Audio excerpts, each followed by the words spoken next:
Proportional Response, Book 1. Chapter 20, Part 7, Delusions of Adequacy. Jalad sat up a little straighter and surveyed the room coolly, while the men around her contemplated the chaotic scene soon to play out in their civilian space docks. After the implications sank in, she continued. Of course, our merchants are going to protest.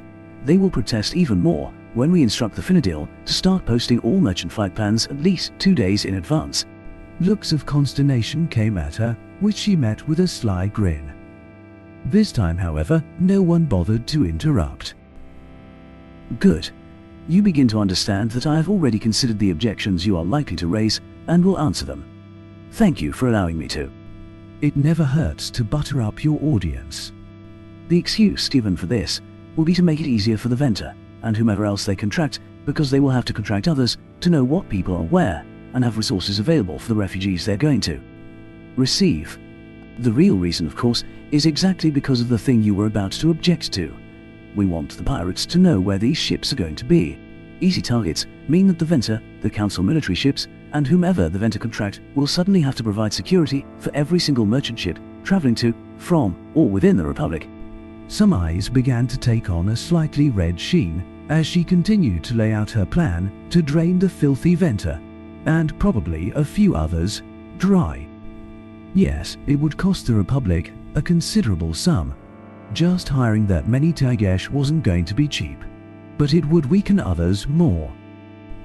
After a time, she stopped speaking and leaned back to let the others go over the details of her plan. Once they started to retread over the same ground for the 5th time or so, she called for attention. There is, of course, one other matter we should delve into tonight, and that is the defection of our warships.